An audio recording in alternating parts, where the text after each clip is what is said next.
नमस्कार, आप देख रहे हैं चैनल न्यूज। मैं नैन्सी। देखते हैं अब तक की बड़ी खबरें।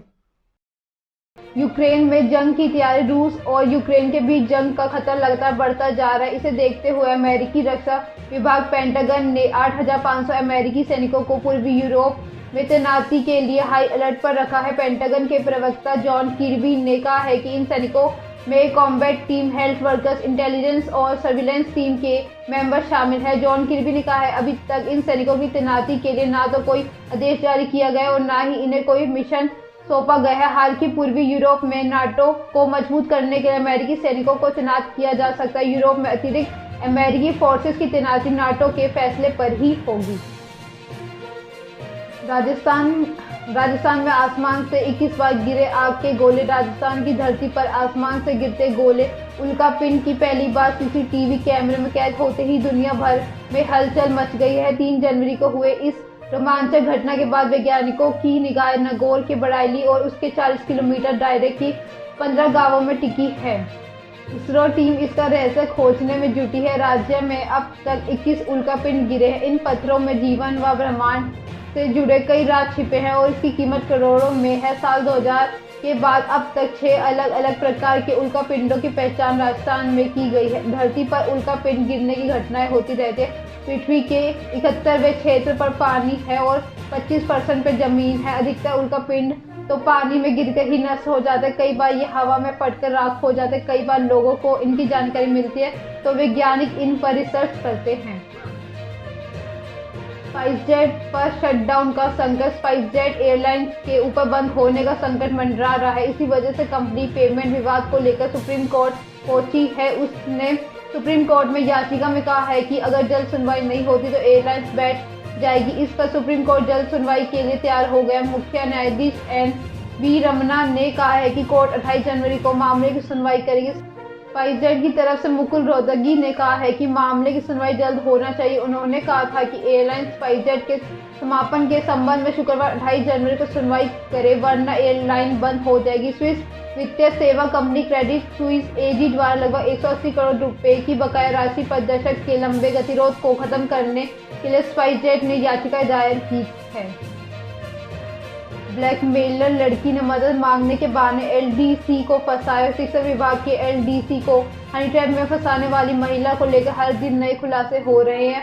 अब पीड़ित एलडीसी हिमांशु ने बताया है कि आरोपी महिला प्रिया को 1.5 साल से जानता था। आरोपी महिला प्रिया अपने जिम इंस्ट्रक्टर पति के साथ बूंदी में रहती थी। वह इनका एक पड़ोसी था। प्रिया को अपने पति से आए दिन झगड़ा होता रहता। इस पर वह मदद के लिए हिमांशु को बुलाती। इसी मदद के सिलसिले में हिमांशु और प्रिया के नजदीकियां बढ़ गई। एक दूसरे के नंबर एक्सचेंज हुए और बातें होने लगी। पुलिस महिला, उसके पति और दलाल की कॉल डिटेल खंगाल रही है। संजय सर्किल थाना अधिकारी मोहम्मद सकी खान ने बताया है कि दलाल शिवराम सिंह को जेल भेज दिया है, जबकि ब्लैकमेल करने वाले प्रिया और उसका पति विवेक पुलिस रिमांड पर। तीनों से पूछताछ के बाद पुलिस ने कई चौंकाने वाले खुलासे किए। दलाल शिवराम सिंह ने मामला निपटाने के लिए 1.5 लाख रुपए लिए थे। इस हफ्ते के अंत तक टाटा को हैंडओवर की जाएगी एयर इंडिया। महाराजा के नाम से मशहूर सरकारी विमानन कंपनी एयर इंडिया इस हफ्ते के अंत तक टाटा ग्रुप को सौंप दी जाएगी। वरिष्ठ सरकारी अधिकारियों ने सोमवार को यह जानकारी दी। हाल की योजना के मुताबिक यह काम 31 दिसंबर 2021 तक जाना चाहिए था। सरकार ने बीते साल 8 अक्टूबर को एयर इंडिया को 18,000 करोड़ रुपए में टेलर्स प्राइवेट लिमिटेड के हाथों बेचने का फैसला किया था। यह टाटा ग्रुप के होल्डिंग कंपनी टाटा सन्स की सब्सिडरी फर्म में है। इसके बाद 25 अक्टूबर को केंद्र सरकार ने टाटा ग्रुप के साथ एयर इंडिया के 100% शेयर बिक्री को करार किया है। बहरहाल अधिकारियों ने कहा है कि इस डील को लेकर बाकी औपचारिकताओं को अगले कुछ दिनों में पूरी होने की संभावना है। डील के तहत टाटा ग्रुप को एयर इंडिया एक्सप्रेस की हैंडओवर की जाएगी। शरजील इमाम पर देशद्रोह का केस चलेगा। अलीगढ़ मुस्लिम यूनिवर्सिटी और दिल्ली के जामिया इलाके में भड़काऊ भाषण देने वाले शरजील इमाम के खिलाफ देशद्रोह का केस चलेगा। दिल्ली की कड़कड़डूमा कोर्ट ने सोमवार को भड़काऊ भाषणों से जुड़ी एफआईआर के आधार पर शरजील के खिलाफ आरोप तय किए। एडिशनल सेशन जज अमिताभ रावत ने यह आदेश दिए। शरजील पर 2 समुदाय के खिलाफ दुश्मनी को बढ़ावा देने, भड़काने और देशद्रोह से जुड़ी धाराओं के तहत भी आरोप तय किए गए थे। जेएनयू के स्टूडेंट रहे इमाम पर 13 दिसंबर 2019 को दिल्ली के जामिया इलाके में और 16 दिसंबर 2019 को अलीगढ़ मुस्लिम यूनिवर्सिटी में कथित भड़काऊ भाषण देने का आरोप था। इस पर उसके खिलाफ देशद्रोह और दूसरी धाराओं में एफआईआर दर्ज की गई थी।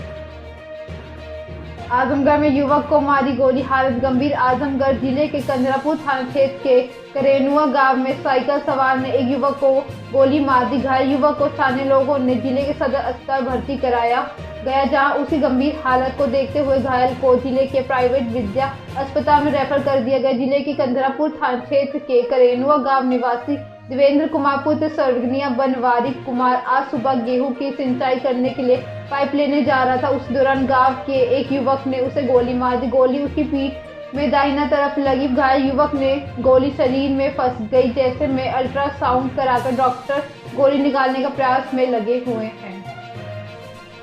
शामली में मुस्लिम समाज की जाटों को धमकी। शामली में मुस्लिम समाज के लोगों ने जाटों को धमकी दी है।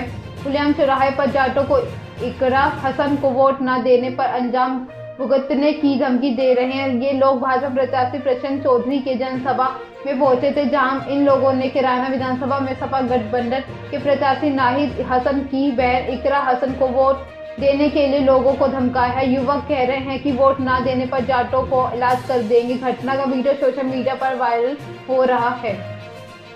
मामला शामली की किराना और शामली विधानसभा सीट का है, जहां पर सपा रालोद गठबंधन ने नाहिद हसन की बहन इकरा हसन को अपना प्रत्याशी घोषित किया है। शामली विधानसभा सीट पर भाजपा से प्रत्याशी प्रशांत चौधरी मैदान में है। फुटबॉल मैच के दौरान बड़ा हादसा। कैमरून में Africa cup of nation football tournament में स्टेडियम के बाहर भगदड़ मच जाने से 8 लोगों की मौत हो गई, जबकि 50 लोग घायल हो गए। घायलों में बच्चे भी शामिल हैं। यह घटना कैमरून की राजधानी में बने ओलंबो स्टेडियम में सोमवार को हुई। 24 जनवरी को अंतिम 16 राउंड्स के मुकाबला कैमरून और कमरोस के बीच था। इस मुकाबले को देखने के लिए लोगों की भीड़ लग गई। इस दौरान एंट्री गेट पर भगदड़ मच गई। कन्फेडरेशन ऑफ अफ्रीकन फुटबॉल ने इस घटना की जांच करने के आदेश दिए हैं। नेताजी सुभाष चंद्र बोस की फोटो शेयर कर ट्रोल हुए धर्मेंद्र। बॉलीवुड के ही मैन यानी धर्मेंद्र सोशल मीडिया पर काफ़ी एक्टिव रहते हैं, इसलिए वे अपने फैंस से हमेशा कनेक्ट रहते हैं और समय समय पर ट्रोल्स को जवाब भी देते रहते हैं। हाल ही धर्मेंद्र ने अपने सोशल मीडिया अकाउंट में नेताजी की फोटो शेयर करते लिखा, आपको सलाम करता हूँ नेताजी। इस पर ट्रोल्स ने उन्हें ट्रोल करना शुरू कर दिया, जिसके बाद एक्टर ने मजेदार जवाब दिया। धर्मेंद्र ने अपने पोस्ट में नेताजी सुभाष चंद्र बोस की फोटो शेयर करते हुए लिखा है कि मैं आपको सलाम करता हूँ नेताजी, ये जिंदगी है कौम की, तू कौम पर लुटाए जा। एक्टर के इस पोस्ट पर एक ट्रोलर ने लिखा है, आप पागल तो नहीं हो गए ना। धर्मेंद्र ट्रोलर को जवाब देते हुए लिखा, कोई बात नहीं अंशुमन, पागलपन से भी जिंदगी में इंकलाब आता है। वहीं दूसरे यूजर्स ने लिखा, इतनी रात को जागना सेहत के लिए ठीक नहीं है सर। यूजर्स को जवाब देते हुए एक्टर ने लिखा, नींद के भी अपने ही नखरे होते हैं अक्षय, कभी कभी बर्दाश्त करना पड़ता है, अब सो जाऊंगा। ये थी अब तक की बड़ी खबरें। ऐसे अपडेट्स के लिए बने रहे हमारे साथ। हमारे चैनल को लाइक करें, कमेंट करें, सब्सक्राइब करना ना भूलें। धन्यवाद।